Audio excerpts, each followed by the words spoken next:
नमस्कार मेरे प्यारे बच्चों, कैसे हैं आप सभी। उम्मीद है आप अपने घरों में होंगे, स्वस्थ होंगे और मस्त होंगे। मैं शुभम पालीवाल, आपका अपना स्पीकर, फिर एक बार आपका स्वागत करता हूं बेटा डाउटनेट में। भैया डाउटनेट में भौतिक विज्ञान में सरल रेखा में गति पढ़ रहे थे। आज लेक्चर नंबर 6। आज की क्लास में हम क्या डिस्कस करने वाले हैं। आज की क्लास में बेटा हम जो पिछली क्लास में गति पढ़ रहे थे उसी पर और इंटरेस्टिंग एग्जांपल करेंगे। ठीक है, तो इस चैप्टर में हमने विराम और गति पढ़ लिया है, फिर हमने दूरी और विस्थापन पढ़ा था। चलो वेग समझाता, त्वरण समझाता, त्वरण नहीं मैंने आपको बताया, गति के समीकरण और उसी के अंदर गुरुत्व के अधीन गति हम पढ़ रहे थे। तो गुरुत्व के अधीन गति पे हमने मैक्सिमम एग्जांपल्स या जो पैटर्न है जो आपको आने चाहिए वो कर लिए हैं। उसी के और जो जटिल थोड़े और जटिल एग्जांपल्स होते हैं वो हम आज की क्लास में करने वाले बेटा। और साथ ही साथ हम गति का आलेखीय विश्लेषण कैसे करते हैं ना, इसमें क्या क्या इंपॉर्टेंट बातें होती है वो शुरू करने वाले आज की क्लास में। ठीक है कहानी बेटा। और फिर उसके बाद हम अपेक्षित गति पढ़ेंगे आने वाली क्लासेस से। तो आज की क्लास शुरू करते हैं। आज की क्लास में हम गुरुत्व के अधीन गति पढ़ेंगे, गति का आलेखीय विश्लेषण करेंगे, है ना। तो गुरुत्व के अधीन गति पर उदाहरण से ही हम क्लास शुरू करेंगे और यही पूरी मतलब आधी क्लास तक 25-30 मिनट में डिस्कस करने वाले हैं, है ना। तो काफी सारे एग्जांपल्स और बढ़िया एग्जांपल्स जो प्रीवियस क्वेश्चन से वो भी डिस्कस करने वाले हैं। तो गुरुत्व के अधीन गति पर मैं आपको कुछ बातें बता चुका हूं ऑलरेडी, है ना। जैसे अगर मान के चलो मैंने यहां पर एक गेंद को h ऊंचाई से छोड़ा तो उसका प्रारंभिक वेग 0 होता है, और जब गेंद को नीचे छोड़ा जा रहा है तो h ऊंचाई से गिरने के बाद में जब धरातल पर पहुंची तो उसका वेग √2h होता है, और जो समय लगता है इसे वो हम √2h/g बोल सकते हैं। ठीक है, इसी प्रकार से अगर मैंने h ऊंचाई से या नीचे धरातल से पहले एक गेंद को h ऊंचाई तक फेंका या hmax ऊंचाई तक गई गेंद और वापस आई, तो यहाँ पर थोड़ा सा बना देते हैं हम इसे। अगर ये hmax ऊंचाई तक गई गेंद और वापस आई बेटा, तो उस कंडीशन में यहाँ पे जो hmax होगा उसका मान क्या होगा ये भी हम देख चुके हैं। hmax का मान होता है u²/2g, और इसमें जो उड़न काल का फॉर्मूला था वो 2u/g था। और इससे रिलेटेड हमने बहुत सारी बातें कर ली है। हम साइन कन्वेंशन भी देख चुके हैं कि अगर यहाँ से गेंद को आपने फेंका ऊपर तो आप चाहे तो नीचे वाले को नेगेटिव मान ले तो g नेगेटिव हो जाता है। अगर आपने यहाँ पर अगर गेंद को छोड़ा है तो ये यहाँ पर नीचे की तरफ आ रही तो नीचे नेगेटिव तो जी नेगेटिव होगा, एच भी नेगेटिव होगा। यहाँ पर जी नेगेटिव होगा नीचे की तरफ, और एच जो विस्थापन ऊपर की तरफ होगा वो पॉजिटिव होगा। तो ये छोटी छोटी बातें हम समझ चुके हैं। अब हम उसी प्रकार के और जोरदार सवाल के साथ क्लास को शुरू करते हैं। मान के चलो हमने बोला है 40 मीटर ऊंचे टावर से गेंद 10 मीटर प्रति सेकंड के वेग के साथ ऊपर की ओर फेंकी जाती है। टावर से गेंद को और ऊपर फेंका है, तो बोला है वह समय ज्ञात कीजिए जिसके पश्चात जमीन पर गेंद टकराएगी। तो एक बार डायग्राम बनाते बेटा हम चीजों को समझते हैं। देखो मान के चलो मेरे पास एक टावर है और इस टावर से एक गेंद को मैंने फेंक दिया। तो टावर से सर गेंद को कहां फेंका है, टावर जो है 40 मीटर ऊंचा है बेटा, और इस टावर से मैंने एक गेंद को 10 मीटर प्रति सेकंड के वेग से ऊपर की ओर फेंका है। वाह भाई वाह, एकदम ही नया सवाल। ऊपर खड़े होकर गेंद को और ऊपर फेंकना या ऊपर खड़े होकर गेंद को नीचे फेंकने वाले सवाल भी हमने नहीं करे थे। तो उन्हीं सवालों के साथ शुरुआत करते हैं। ये गेंद ऊपर जाएगी और नीचे आ जाएगी, तो हमें निकालना होगा भैया यह जो गेंद है यह गेंद कितना ऊपर तक जाएगी यह भी पूछ सकते हैं, जमीन से कब टकराएगी यह भी पूछ सकते हैं। तो अभी तो समय पूछा है, लेकिन हम चाहते ऊपर कितना और जाएगी ये भी निकाल सकते हैं ना। तो अभी हम पहले ये निकालेंगे भैया कि इसका समय या उड़न काल क्या है। तो देखो बेटा कैसे कर रहे हैं उड़न काल के लिए हमें ये पता होना चाहिए कि सर वेग जो है ऊपर की तरफ है तो 10 मीटर प्रति सेकंड होगा, ऊपर की तरफ तो पॉजिटिव माना, मैं नीचे को नेगेटिव मान रहा हूं हर बार की तरह। तो अगर नीचे की तरफ नेगेटिव है तो मेरा जो त्वरण होगा वो -g मीटर प्रति सेकंड स्क्वायर होगा। अच्छा, साथ ही साथ बेटा अगर मैं यहां से विस्थापन देखूं, क्या देखूं, विस्थापन, क्या देखूं, फिर से बोलूं क्या देखूं, विस्थापन। तो विस्थापन देखूं तो गेंद को यहां से फेंका गया है, गेंद को यहां से फेंका गया है ऊपर की ओर, तो गेंद ऊपर जाती है तो विस्थापन पॉजिटिव होता, गेंद घूम कर मेरे हाथ में आ गई तो विस्थापन 0, और अब गेंद नीचे धरातल पे जाएगी। तो इसका विस्थापन जल्दी से कमेंट में करके बताओ भैया विस्थापन क्या लिखा जाए। तो अगर सर आपको विस्थापन चाहिए तो इसका विस्थापन आएगा -40 मीटर। कितना आएगा, -40 मीटर। नीचे की तरफ है 40 मीटर, तो इसलिए विस्थापन -40 मीटर। बस यही हमें पता करना था। अब हम लगा देंगे गति का दूसरा समीकरण, क्यों, क्योंकि हमें समय निकालना है। पश्चात समय तो टी क्वेश्चन मार्क है, गति का दूसरा समीकरण लगाते हैं। हमें पता है सर h बराबर ut + ½ gt² होता है। h कितना है, -40 है। u का मान क्या है बेटा, u का मान है 10 × t + ½ × g का मान है -10 × t²। -10 क्यों, क्या, क्योंकि g है भैया, जी का मान होता है -10 मीटर प्रति सेकंड स्क्वायर, सवाल वाले ने भी बोल कर दिया है। तो यहाँ पर बेटा अगर सॉल्व करें तो ये हो गया 5, तो यहाँ हो जाएगा -40 बराबर 10t - 5t²।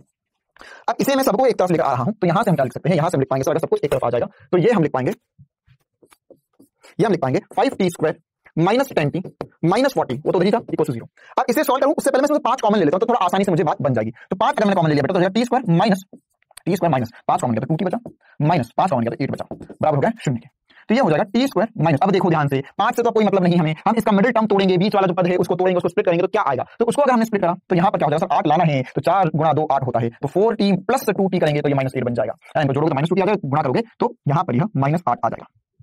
चलो अब ये तो बन गया सर, इसमें से कॉमन ले लो, t कॉमन आ गया, यहाँ पर t - 4, यहाँ से +2 कॉमन आ गया तो t - 4 बचा, बराबर होगा 0 के। तो t + 2 × t - 4 बराबर होगा 0 के। या तो t बराबर -2 सेकंड हो जाए या t बराबर 4 सेकंड हो जाए, हमें पता है सर यही हमारा सही जवाब होगा। मतलब 4 सेकंड, नेगेटिव समय नहीं हो सकता, 4 सेकंड पश्चात गेंद वापस धरातल पर टकराएगी। कितने समय पश्चात टकराएगी, 4 सेकंड पश्चात, है ना। तो देखो ये कुछ ऊपर गई फिर नीचे आई और धरातल में टकराई 4 सेकंड पश्चात। तो हमसे ये भी पूछ सकता है कि ये बताओ कि यह गेंद अधिकतम ऊंचाई कितनी जाएगी। तो क्या कोई मुझे ये h का मान किस निकालने बता सकता है, पूछा नहीं है लेकिन फिर भी हम बताना चाहते हैं ये h का मान। तो ये h का मान हमारे लिए बताना बहुत आसान है। क्यों, क्योंकि देखो यार अगर मैं इतना ऐसे मान लूं, ये पूछो कि गेंद को अगर मैंने u से ऊपर फेंका तो गेंद अधिकतम ऊपर जाएगी तो अंतिम वेग उसका 0 हो जाएगा। तो h का मान मैं सीधे u²/2g निकाल सकता हूं। किसे निकाल रहा हूं, u²/2g निकाल रहा हूं। क्यों निकाल रहा हूं u²/2g, क्योंकि गेंद ऊपर जाएगी वैसे ही, तो यार वही तो बात है, नीचे खड़े होकर ऊपर फेंकूं, ऊपर खड़े होकर और ऊपर फेंकूं, तो जो ऊपर वाली जर्नी है, ऊपर वाली गति है वो तो समान ही होगी दोनों के लिए। तो ये जो ऊंचाई होगी h वो हो जाएगी 10 का वर्ग बटा 2 × 10, तो 10 से 10 कट जाएगा, 2 10 से ऊपर है तो यहाँ पे 5 मीटर बचेगा। तो अगर मैं धरातल से कुल ऊंचाई पूछ लो कितनी हो जाएगी, धरातल से कुल ऊंचाई ये चाहे सर तो हम यहाँ पर आसानी से लिख सकते हैं। बहुत ही जोरदार सवाल, पहला ही सवाल क्लास का, 40 + 5 मतलब 45 मीटर हो गया। मतलब धरातल से ही 45 मीटर पर जाएगी। ये 5 है, ये 40 है, घूम घूम कर 45 मीटर तक ऊपर जाएगी। और हमने कल भी देखा था कि 10 मीटर प्रति सेकंड से गेंद को तो ऊपर 5 मीटर जाएगी। ठीक है, अरे बात बराबर है यार, 1 मीटर 1 सेकंड ऊपर जाएगी, इसके नीचे आएगी, 1 सेकंड नीचे आएगी, फिर 10 मीटर प्रति सेकंड हो जाएगी, 5 मीटर होती है, ज्यादा बढ़ गया। चलो आगे बताओ और क्या बोल दिया इस आदमी ने, जो बोला ध्यान से सुनो, ये सब कुछ कल वाली ही बात है आगे की। मीनार के शीर्ष से यू वेग से फेंका गया एक पत्थर है जो धरातल पर 3u वेग के साथ पहुंचा, तो मीनार की ऊंचाई बतानी। तो देखो कहानी फिर से वैसी ही कुछ है। यहाँ पर बोला है कि शीर्ष से, हमें ये नहीं पता कितना, तो इसे एच मैक्स बोल देते हैं। शीर्ष से एक गेंद को ऊपर की तरफ फेंका है, सॉरी, तो ये यू वेग से ऊपर फेंका, ये गोल घूमकर वापस आ रही है, कितने वेग से आ रही है? 3u वेग से। कितने वेग से आ रही है? 3u वेग से आ रही है। तो अब आपको बताना है कि यहाँ पर एच कितना होगा, एच मैक्स कितना है। तो कैसे करेंगे, पहले क्या क्या दिया हुआ ये लिख लेते हैं। पहले मैं दिया हुआ प्रारंभिक वेग, प्रारंभिक वेग, तो प्रारंभिक वेग कितना दिया हुआ? यू दिया हुआ है। अच्छा, अंतिम वेग क्या दिया? अंतिम वेग, तो सर वो टकराई धरातल से, तो अंतिम वेग जो हो जाएगा वो हो जाएगा -3u।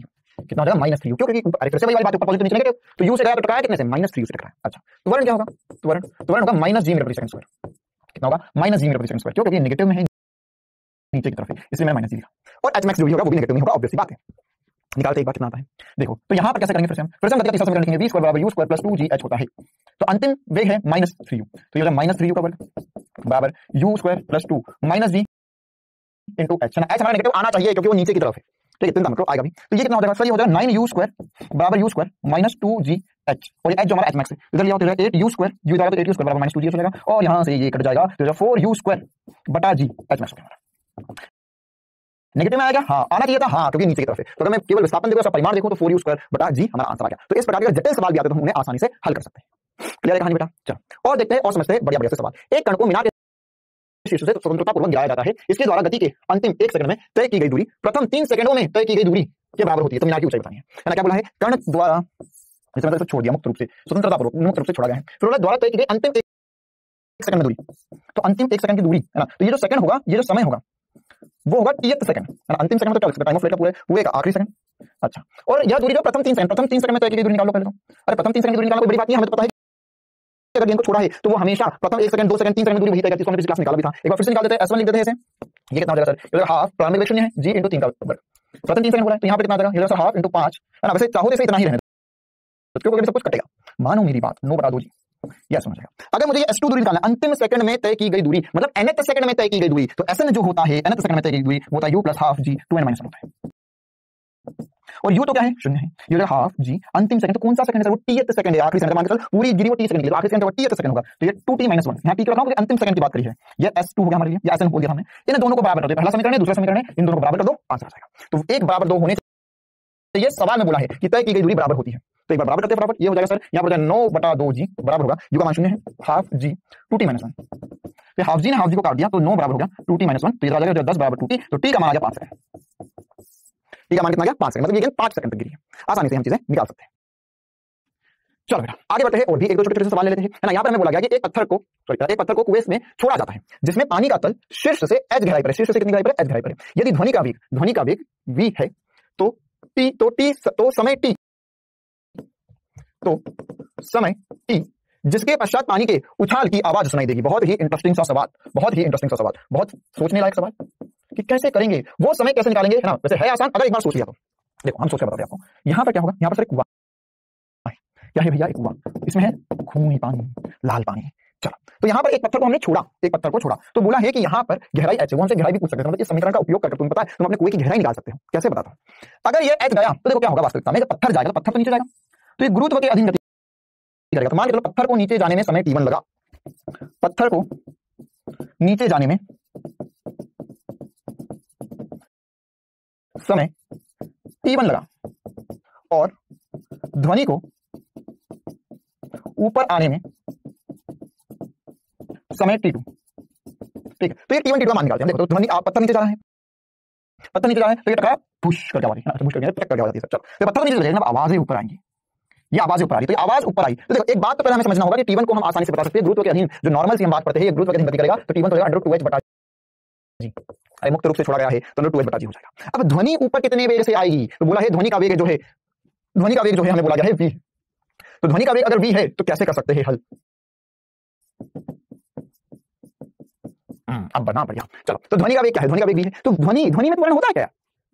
ऐसा है, मतलब मैंने बोला तो आवाज नीचे ज्यादा तेज जाती है, ऊपर धीरे धीरे जाती है, ऐसा कुछ होता है क्या? नहीं। अगर तुम यहाँ खड़े होकर बोल रहे हो तो तुम्हारी आवाज इस दिशा में ऊपर दिशा में सब में बराबर वेग से जाती है। ठीक है, ध्वनि पर त्वरण नहीं होता है, गुरुत्वीय त्वरण ध्वनि का नहीं होता है। तो यहाँ पर हम T2 लिख सकते हैं। तो तुच्छ कोटि की बात हुई, हो गया दूरी बटा चाल। ये ध्वनि के लिए हो गया, दूरी कितनी, h ऊपर आना है, वेग v से आ रही है, चाल v से आ रही है। तो कुल समय कितना हो गया, कुल समय हो गया T1 प्लस T2। तो T1 हो गया अंडर रूट 2h बटा g और T2 हो गया h बटा v। क्लियर है? तो हमारा जो आंसर हो गया वो हो गया सेकंड वाला।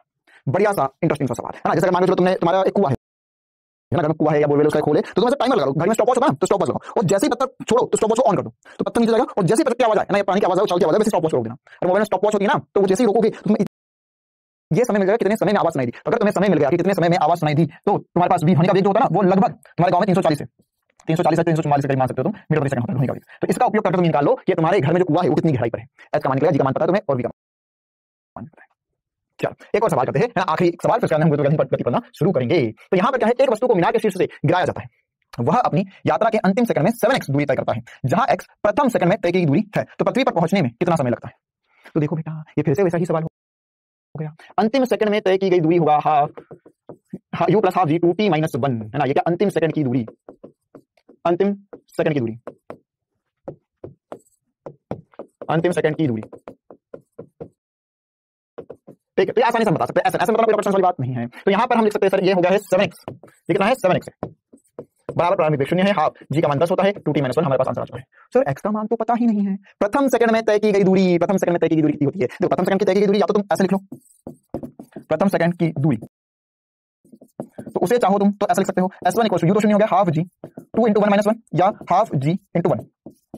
ये आपका x है, तो आप चाहो तो इसको उठा के रख लो, आप चाहो तो इसको उठा के रख लो, या आपको ऑलरेडी पता है कि समान 5 आएगा, आपको ऑलरेडी पता है समान 5 आएगा, लिख सकते हैं 7 into 5। अरे पता है ना भैया, ये भी हो गया 5, तो क्या 5 2t माइनस 1, करो कहीं से बात बराबर है, तो 5 से 5 कर गया, तो हो गया भैया 7 बराबर 2t माइनस 1, या यहां से हम लिख सकते हैं ये 1 निकाल दिया तो 8 बराबर 2t, या t का मान आ गया 4 सेकंड। t का मान कितना आ चुका है 4 सेकंड। तो इस हिसाब से हम बड़ी आसानी से चीजें समझ सकते हैं और कर सकते हैं। चलो भैया, गुरुत्वाकर्षण पर बहुत सारी बातें कर ली हमने, पिछले डेढ़ क्लास से गुरुत्वाकर्षण पे ही बातें कर रहे थे। अब हम आगे बढ़ते हैं इस चैप्टर में और एक बहुत इंपॉर्टेंट चीज की तरफ जाते हैं जिसको हम बोलते हैं आलेखीय विश्लेषण। आलेखीय विश्लेषण मतलब क्या होता है, इसको हम कहते हैं ग्राफ। क्या कहते हैं भैया, ग्राफ। अब हम ग्राफ पढ़ने वाले हैं, v का, vt का, xt का, at का, सबका ग्राफ पढ़ेंगे और समझेंगे कि ये जो ग्राफ है, ये ग्राफ से हम क्या क्या बता सकते हैं, या ग्राफ हमारे जीवन में क्यों इंपॉर्टेंट है। देखो भैया, ग्राफ क्यों इंपॉर्टेंट है, पहले तो एक बहुत बढ़िया एग्जांपल देता हूं मैं आपको। मान के चलो मुझे कुछ ऐसी गति पता करनी है, गति को विश्लेषित करना है जिसमें एक से ज्यादा गतियां हो रही हो। मतलब देखो, मान लो गाड़ी थी, ये गाड़ी का त्वरण हुआ, फिर कुछ वेग आया, फिर यह नियत वेग से चली, फिर मंदन हुआ और रुक गई। अब मुझे हर एक क्षण पे बताना है कि वेग कितना है, कुल विस्थापन कितना है, समय कितना है, वो क्या सारी बातें त्वरण वगैरह। तो इसको करना बहुत मुश्किल हो जाएगा, क्योंकि सर हर एक हिस्से को करना, सॉल्व करना, तो उसके लिए बहुत सारी जगह लगेगी या बहुत बार कैलकुलेशन करना पड़ेगा। तो उसी चीज को हम आसान कैसे बनाते हैं, ग्राफ से आसान बनाते हैं। हमें ग्राफ बना लेंगे जिसमें हमें सारी चीजें एक साथ दिख जाती है ना। भाई ग्राफ होते ही इस दुनिया में इसलिए है ग्राफ, या इसके अलावा रिप्रेजेंटेशन की बात करो, जैसे बार ग्राफ वो तो नहीं बनाएंगे, जनरल बात कर रहा हूं, जैसे बार ग्राफ होते हैं, हिस्टोग्राम्स होते हैं, पाई चार्ट्स होते हैं, वो क्यों होते हैं, ताकि बहुत सारी जानकारी छोटी सी जगह में दिख जाए हमें, तो इसलिए ग्राफ होते हैं। अब हमें जो ग्राफ पढ़ना है उसमें क्या क्या पढ़ना है, उस पर पहले थोड़ा सा नजर फिराते हैं और थोड़ा सा रिवीजन भी करेंगे स्टार्टिंग में, हमें जो पहले पता है और जो हमें पता करना है। तो ग्राफ के बारे में हम ये जानकारी हासिल कर रहे हैं सर कि अगर यहाँ पर एक एक्स वाई, तो मुझे ग्राफ से बहुत डर लगता है, तो कोई बात नहीं, आसान होने वाला, चिंता मत कर। मान लीजिए एक्स वाई कर रहे हैं, ये एक्स वाई का ग्राफ है, तो इसमें हमने पता क्या था सर कि अगर यह कोई भी एक वक्र बनता है तो इसमें किसी भी बिंदु पर अगर मुझे ढाल निकालने का है भैया, ढाल, तो ढाल होता है tan थीटा, tan थीटा होता है ढाल, और ढाल को मैं चिन्हित करता था dy बटा dx से। किससे चिन्हित करता था मैं, dy बटा dx से। dy बटा dx करो तो ढाल मिलता है मुझे। इसी प्रकार से अगर मेरे पास एक xy वक्र है और xy वक्र है, तो इसका अगर मैं क्षेत्रफल देखूं, क्षेत्रफल, तो क्षेत्रफल मुझे मिलता था, ये मिलता था अवकलन से, ये अवकलित किया भैया, और क्षेत्रफल मिलता था समाकलन से, इंटीग्रेशन ऑफ y dx मुझे क्षेत्रफल देता था। तो यह समाकलन से पता चलता था क्षेत्रफल। मतलब अगर मैं समाकलन करूं तो क्षेत्रफल निकाल रहा हूं, एकदम आसान सी बात है। तो अब मैं इसको और कैसे बेहतरीन तरीके से कर सकता हूं, समझ सकता हूं, जो मेरे को पता है ऑलरेडी उनमें ग्राफ में क्या क्या बातें हो। तो देखो बेटा, अब हमें जो पता है, वो जो समीकरण हमें पता है, वो एक बार लिखकर देखते हैं। हमें पहले अवकलन वाले कौन कौन से सूत्र याद है। सर हमें पता है कि जो v होता है वो dx बटा dt होता है। तो देखो बेटा, इससे क्या पता चला, dy बटा dx जो है वो ढाल देता है। तो ये वक्र किसके बीच में, x और y के बीच में, तो dy बटा dx करा। अगर मैं dx बटा dt कर रहा हूं, मतलब क्या हुआ कि अगर मैं xt ग्राफ बना रहा हूं, कौन सा ग्राफ बना रहा हूं, xt ग्राफ, तो xt ग्राफ का ढाल, xt ग्राफ का ढाल में पूछो आप क्या बोलोगे, सर xt ग्राफ का ढाल तो dx बटा dt होना चाहिए, xt ग्राफ का ढाल क्या होगा, dx बटा dt होता है। तो xt ग्राफ का ढाल जो है वो मुझे v देगा, मतलब वेग देगा।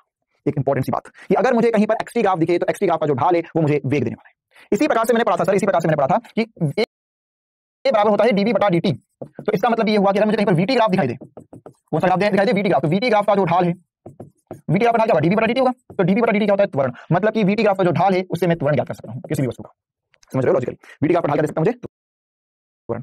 इसी प्रकार से अगर मैं समाकलन की बात करूं तो मुझे जो सूत्र पता है, पहला पता है इंटीग्रेशन ऑफ v dt बराबर होगा इंटीग्रेशन ऑफ dA के, है ना। इंटीग्रेशन ऑफ v dt जो होगा वो dx इंटीग्रेशन के बराबर होगा। तो इसका मतलब क्या हुआ, इसका मतलब क्या हुआ कि अगर मेरे पास वीटी ग्राफ है, कौन सा ग्राफ है, वीटी ग्राफ, है ना, वी और T integration of Y DX है, तो ये एक्स वाई के बीच में ग्राफ है, तो वैसे ही वी dt है, तो इसका ग्राफ मतलब क्या हुआ कि अगर मैं ग्राफ बनाऊं वीटी ग्राफ, तो वीटी ग्राफ का क्षेत्रफल, वीटी ग्राफ का क्षेत्रफल, वीटी ग्राफ का क्षेत्रफल मतलब क्या होगा, इसका क्षेत्रफल होगा इंटीग्रेशन ऑफ वी dt, और ये मुझे देगा विस्थापन, क्या देगा, विस्थापन। एकदम बढ़िया सी मजेदार सी सही सी बात है ना, कि जो अगर मेरे पास वीटी ग्राफ है, वीटी ग्राफ का क्षेत्रफल देगा मुझे विस्थापन, बिल्कुल इंपॉर्टेंट सी बात है, सबको बढ़िया से पता होनी चाहिए। इसी प्रकार से मुझे पता है इंटीग्रेशन ऑफ ए dt जो होता है वो इंटीग्रेशन ऑफ डी भी होता है। मतलब क्या हुआ, ये किसका ग्राफ हो, एटी ग्राफ हो, तो एटी ग्राफ का क्षेत्रफल, एटी ग्राफ का क्षेत्रफल क्या हुआ, इंटीग्रेशन ऑफ ए dt। तो एटी ग्राफ का जो क्षेत्रफल बेटा वो क्या देगा, ये सोचो, एटी ग्राफ का क्षेत्रफल क्या देगा सर, एटी ग्राफ का क्षेत्रफल मुझे देगा, इसका क्षेत्रफल मतलब वेग में परिवर्तन, इंटीग्रेशन ऑफ डी लिमिट में रखो तो वेग में परिवर्तन आएगा, वेग नहीं आएगा ना बेटा, वेग में परिवर्तन, वेग में परिवर्तन। तो ये बहुत ज्यादा इंपॉर्टेंट सी चार बातें लिखी हुई है। तो सबसे ज्यादा काम का ग्राफ क्या है, सबसे ज्यादा काम का ग्राफ है वीटी ग्राफ। वीटी ग्राफ का जो ढाल है वो हमें त्वरण देगा, और वीटी ग्राफ का जो क्षेत्रफल है वो हमें विस्थापन देगा। अच्छा सर, ऐसे एक्स ग्राफ का ढाल, एक्स ग्राफ का क्षेत्रफल कुछ नहीं देता। इसी प्रकार से एटी ग्राफ, तो एटी ग्राफ का क्षेत्रफल मुझे वेग में परिवर्तन देगा, एटी ग्राफ का ढाल क्या देता है, देता है एक और चीज जिसे हम जड़ कहते हैं, लेकिन हमारे सिलेबस में नहीं है, सवाल नहीं आता कभी, एकदम बहुत छोटे समय बहुत बार झटका दिया मैंने, है ना, तो उसे जड़ कहते हैं, तो वो हमारे काम का नहीं, लेकिन ये सारी बातें हमारी बहुत ज्यादा इंपॉर्टेंट और काम की है। क्लियर है कहानी। अब इसी पर हम ग्राफ बनाकर देखते हैं, ग्राफ की शुरुआत करते हैं, ग्राफ कैसे कैसे बनते हैं, और उसके बाद में उस पर सवाल करेंगे। तो बेटा आने वाले 10 से 15 मिनट तक, कितने मिनट तक, 10 से 15 मिनट तक मैं जो भी आपको बताने वाला हूं उन सब में एक इंपॉर्टेंट सी बात है। क्या इंपॉर्टेंट सी बात है, मैं जो भी ग्राफ आपको बताऊंगा, आप आधी अनादि काल तक जब तक ग्राफ पढ़ेंगे, जब तक चीजें सॉल्व करेंगे, तो सारे ग्राफ इन्हीं के हिस्से से बनेंगे। मतलब जिसमें तुम कॉम्प्यूटर ग्राफ चढ़ाव बंद हुआ, मतलब समान हुआ, फिर कम हुआ, फिर बढ़ रहा है ना, पहले बढ़ रहा है, सरल रेखा बन रहा है, वो सब कहीं ना कहीं इन्हीं का पार्ट हुआ, इस बात की गारंटी है। ठीक है, चलो तो एक बात समझते हैं सारे ग्राफ।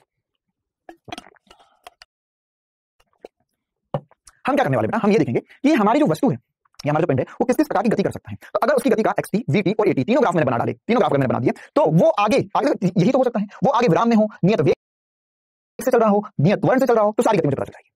क्लियर है कहानी। चलो तो अगर मैं भिन्न भिन्न प्रकार की गतियों के लिए ग्राफ बना रहा हूं, तो सबसे पहले मैंने लिया कि वस्तु विराम में है या विराम अवस्था के लिए ग्राफ बना रहा हूं मैं।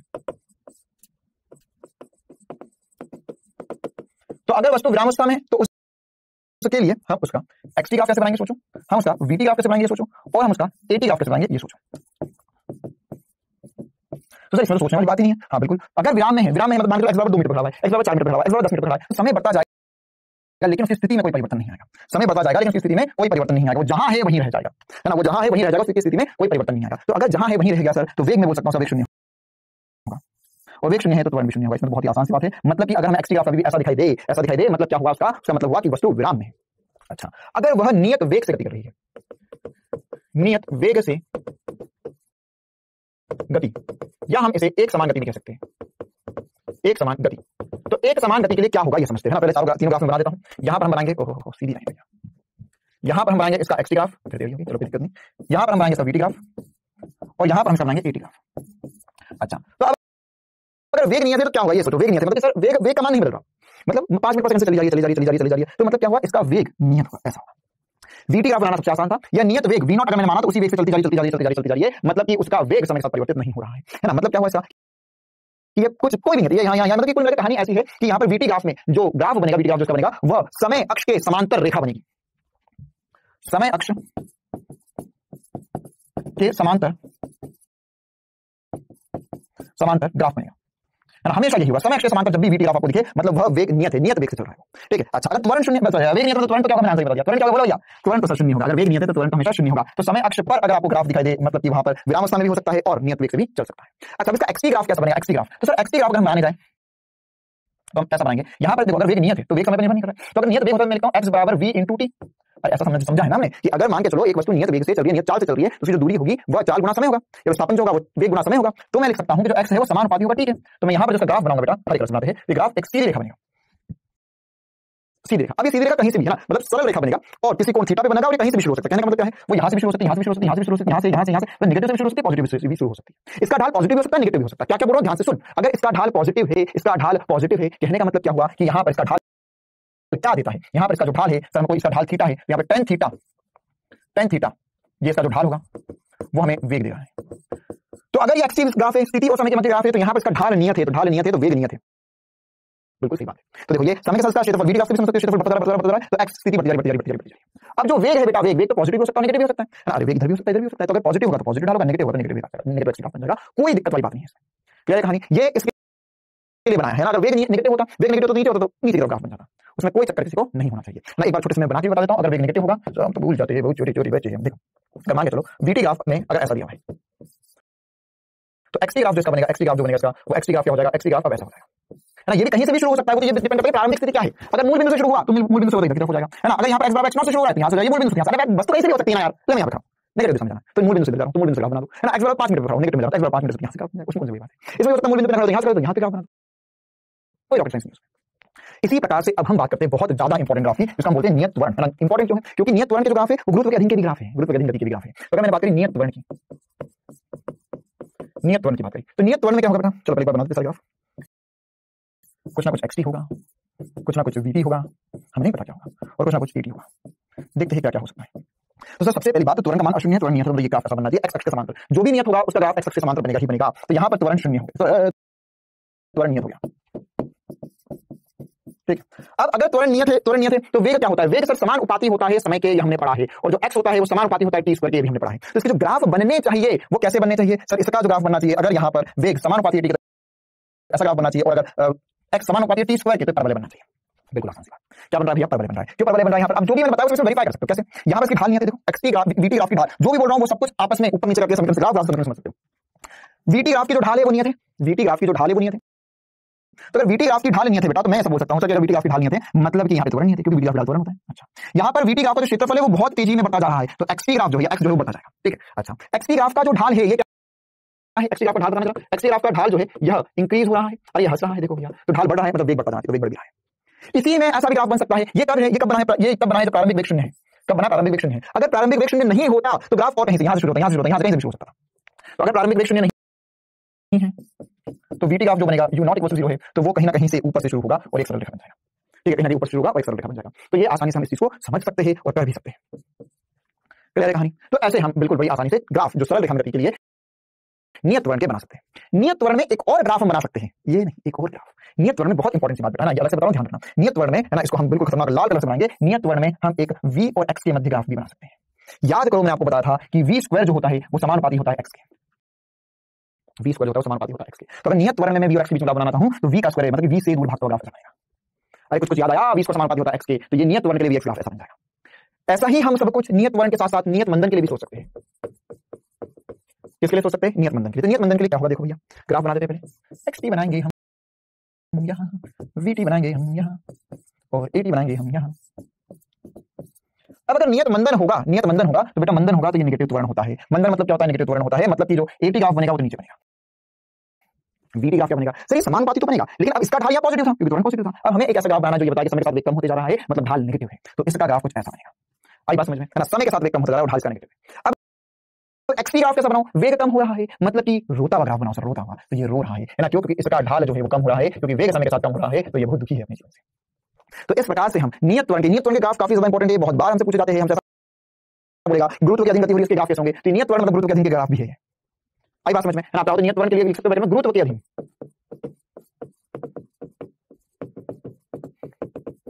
ठीक है। चलो इसमें गुरुत्व के अधीन गति पर और भी इंपॉर्टेंट सी बात करता हूं मैं, है ना। ये तो हमारे नॉर्मल ग्राफ हो गए, एक दो और ग्राफ हम बनाना चाहते हैं कि यदि एक गेंद को h ऊंचाई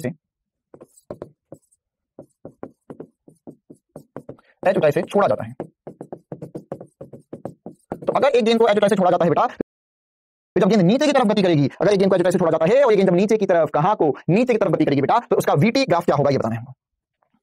तब vt ग्राफ बनाओ, तो देखो कैसे बनेगा। तो अब ये क्या है भैया, यह इसमें देखो मैं ध्यान से, तो vt ग्राफ कैसा बनेगा ध्यान से देखो। अगर मैं देखूं बेटा तो सब vt ग्राफ क्या हो जाएगा, vt ग्राफ जो हो जाएगा इसका, वह ये बताएगा कि जब नीचे की तरफ आएगी तो इसका वेग बढ़ता जाएगा। अब नीचे को अगर मैंने पॉजिटिव मान लिया नीचे पॉजिटिव, मैं आपको बता नेगेटिव पॉजिटिव में मान सकता हूं, क्योंकि अगर मैं नीचे को नेगेटिव माना तो वेग नीचे की तरफ मुझे बढ़ाना पड़ेगा, तो गंदा ग्राफ बनेगा, तो थोड़ा सा हो जाएगा। तो नीचे की तरफ पॉजिटिव है, तो नीचे की तरफ नियत त्वरण से प्रारंभिक वेग शून्य है, तो वेग बढ़ता जाएगा। तो जब नीचे आएगी तो इसका वेग बढ़ता ही जाएगा। जैसे ही गेंद धरातल से टकराएगी और टकराकर मान के चलो वापस ऊपर जाने लगी,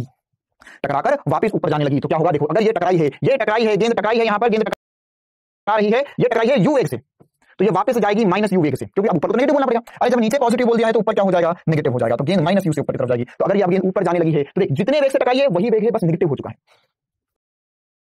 फिर टकराई।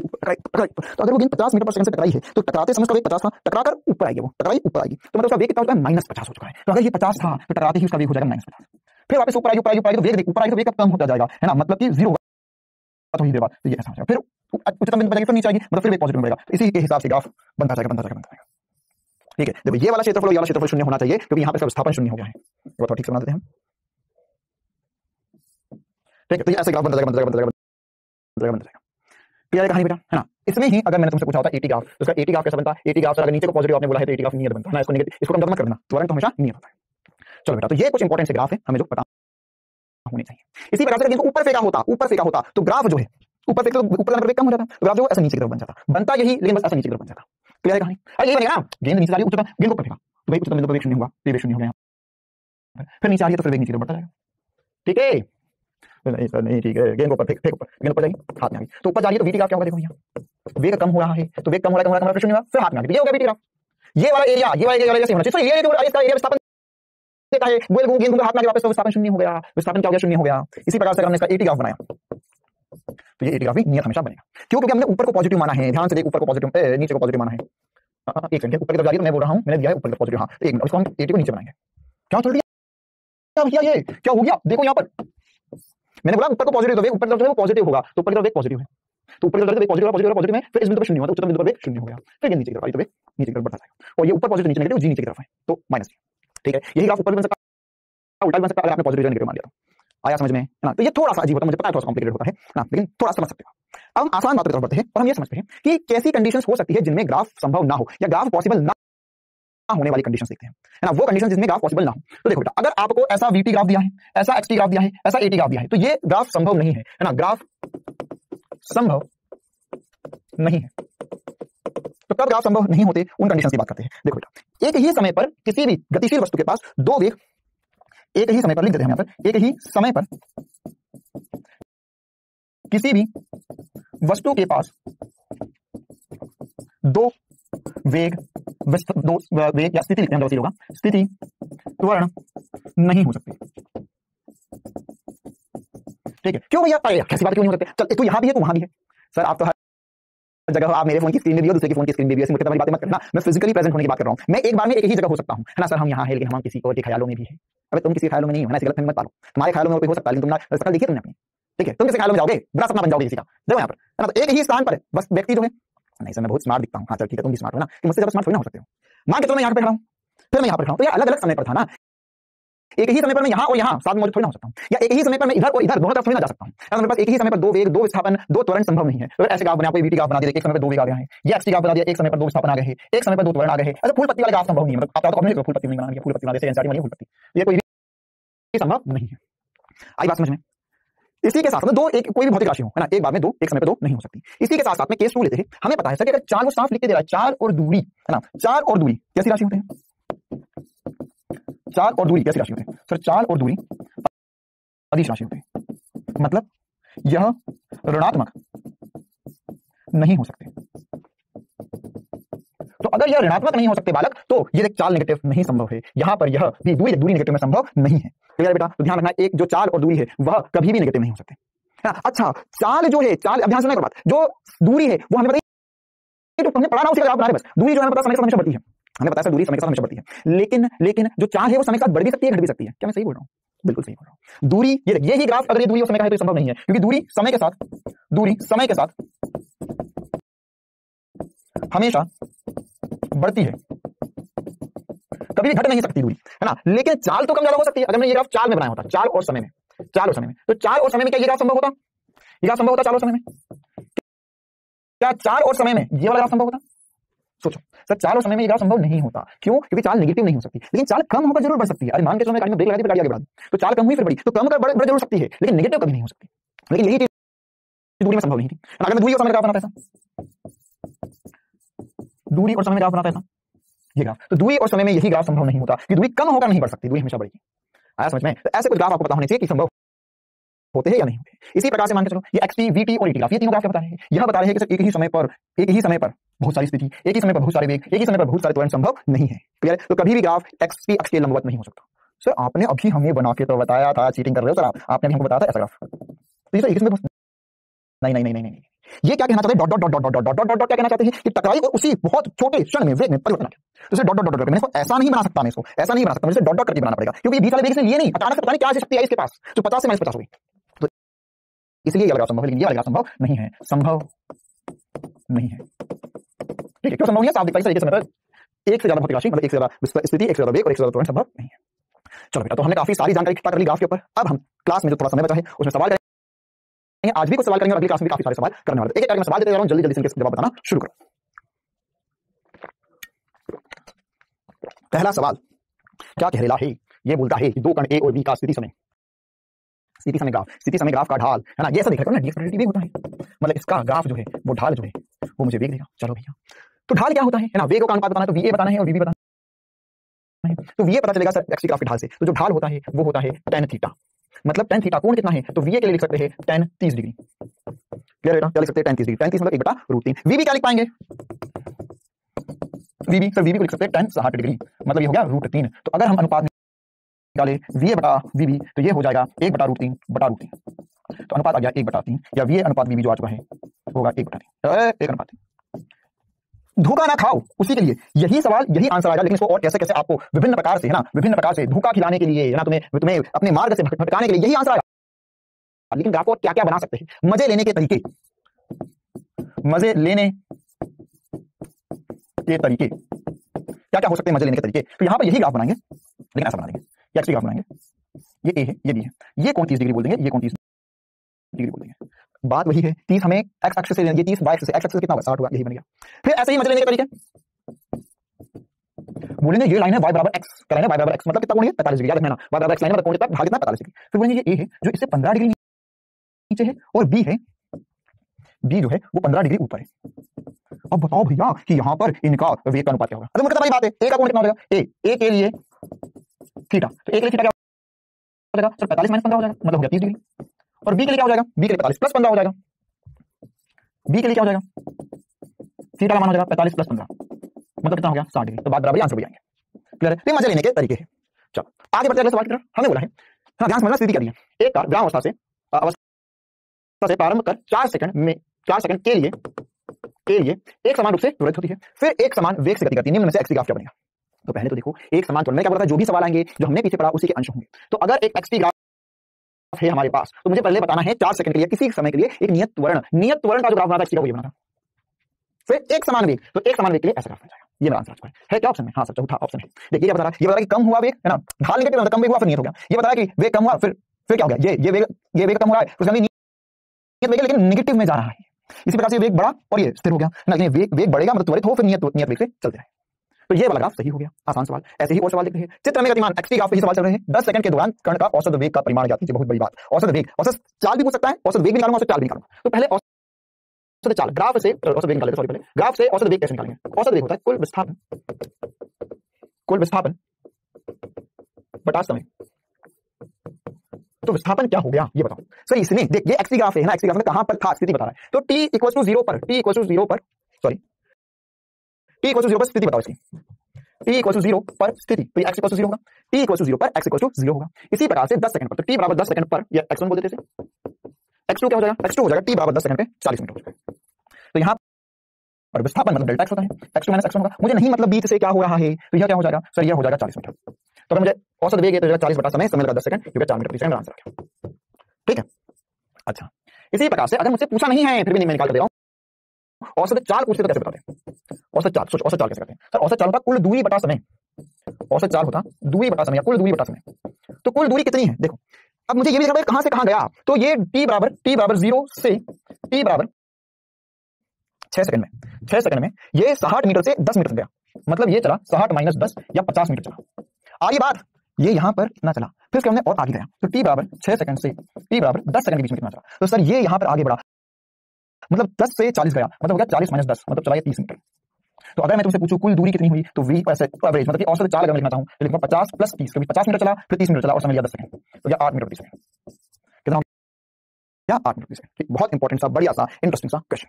क्लियर है कहानी? चलो आगे बढ़ते हैं और एक आधे ऐसे और छोटे मोटे सवाल देख लेते हैं। बोला पृथ्वी की सतह से एक वस्तु ऊपर की तरफ ऊर्ध्वाधर प्रक्षेपित की जाती है तो वेग समय ग्राफ क्या होगा? तो हमने अभी बनाया सर कि अगर गेंद को ऊपर फेंक रहे हैं तो समय के साथ वेग कम होगा, शून्य होगा, फिर वेग बढ़ेगा। तो यहाँ पर क्या होगा, यहाँ पर सर कम होगा, शून्य होगा, शून्य होना जरूरी है सर। ये भी हो रहा है, ये भी हो रहा है, आंसर तो ये आएगा। ये क्या ग्राफ है देखो, ये क्या है, ये गया ऊपर तो ये पॉजिटिव था, अभी नीचे आया तो नेगेटिव हो गया। ठीक है, ऊपर गया तो पॉजिटिव, नीचे आया तो नेगेटिव। ठीक है, तो ये ग्राफ तो सब बन गया। लेकिन वास्तविकता में अगर मुझे चाल और समय के बीच ग्राफ पूछता चाल और समय में, अभी हमने बनाया था चाल और समय में ग्राफ क्या बनेगा, देखो यहाँ से चाल कभी भी नेगेटिव नहीं होती। अगर मैंने चाल और समय लिखा तो यहाँ पर जो ग्राफ बनता वो ऐसा बनता कि समय के साथ चाल कम हो रही है, चाल शून्य हुई, फिर चाल बढ़ रही है। चाल का नेगेटिव पॉजिटिव नहीं होता, नेगेटिव में एक बड़ा नीचे लिया, एक्स अक्ष नहीं चलेगा, लेकिन ये ऊपर ही रहता।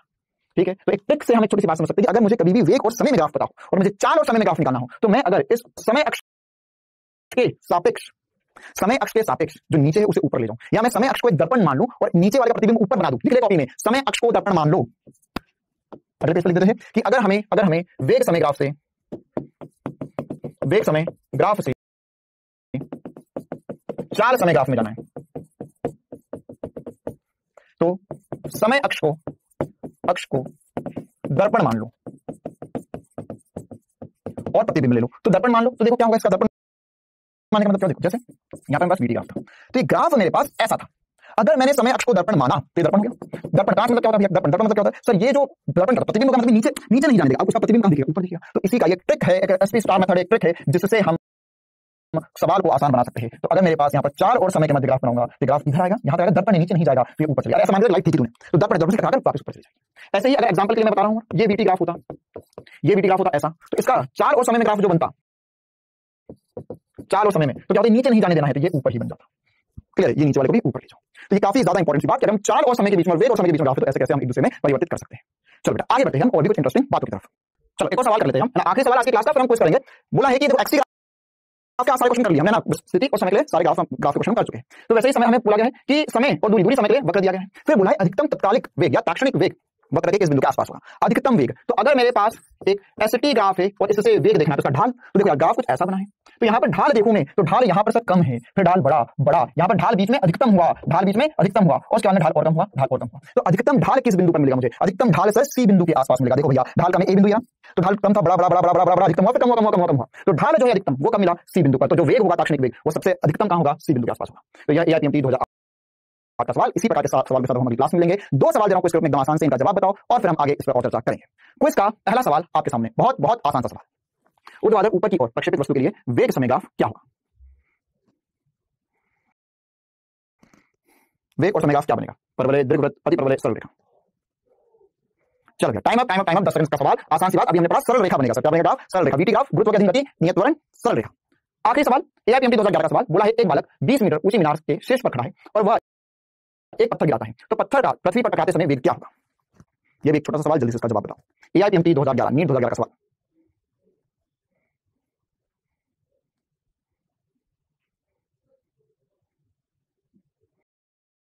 चलो टाइम अप। हमें पता है सर कि जब भी एक किसी भी h ऊंचाई से को छोड़ा जाए तो वेग जो होता है वो √2gh होता है। तो √2 × g का मान 10, h का मान कितना है भैया, 20 मीटर है, तो यहाँ पर हो जाएगा अंतिम वेग हो जाएगा √ सर ये हो जाएगा 400, यहाँ लिख सकते हैं 20 मीटर प्रति सेकंड। चलो तो आसान से दो सवाल को डिस्कस करें इसी प्रकार के और बढ़िया सवालों के साथ, है ना, कल की क्लास में मिलेंगे जिसमें हम आलेखीय विश्लेषण पर और सवाल करेंगे। ठीक है, आलेखीय विश्लेषण में हमें सबसे इंपॉर्टेंट बातें जाननी पड़ेगी, हमें ध्यान रखना, समझ सवाल होते हैं कौन सी बात कि अगर मेरे पास एक एक्सटी ग्राफ है तो एक्सटी ग्राफ का ढाल जो है वो मुझे वेग देगा, वीटी ग्राफ का ढाल जो है मुझे वो त्वरण देता है, वीटी ही ग्राफ का क्षेत्रफल जो है वो वेग में परिवर्तन देता है, वेग में परिवर्तन स्थिति में परिवर्तन देता है। वीटी ग्राफ का जो क्षेत्रफल है, ये कैसे होता है एकदम इनको, यार इंटीग्रेशन ऑफ वीटी होता है, इंटीग्रेशन ऑफ dx पढ़ा ना मैं, तो यहां पर इसका जो क्षेत्रफल है वो स्थिति में परिवर्तन देगा, स्थिति में परिवर्तन। और आखिरी इंपॉर्टेंट सी बात कि अगर हमारे पास एटी ग्राफ है तो इंटीग्रेशन ऑफ ADT हमें पता है इंटीग्रेशन ऑफ DV के बराबर होता है, मतलब एटी ग्राफ का क्षेत्रफल जो है, एटी ग्राफ का जो क्षेत्रफल है हमें वेग में परिवर्तन देगा, वेग में परिवर्तन। बेटा चलो तो ये सारी बातें बहुत ज्यादा इंपॉर्टेंट सी हम पढ़ चुके हैं, इस पर काफी सवाल भी कर लिए हैं, अगली क्लास में और थोड़े सवाल करेंगे और अपेक्षित गति पढ़ेंगे बेटा। चलो तो आज जितना पढ़ा रिवाइज करना, मिलते हैं अगली क्लास में। हर बार की तरह आपको जो होमवर्क है वो ऐप में ही मिल जाएगा बेटा, और अगली क्लास में गति के आलेखीय विश्लेषण पर उदाहरण करेंगे और साथ ही साथ थोड़ा बहुत अपेक्षित गति जानेंगे। जितना पढ़ा रिवाइज करना, मिलते हैं अगली क्लास में, तब तक के लिए पढ़ते रहो, स्वस्थ रहो, मस्त रहो। Thank you.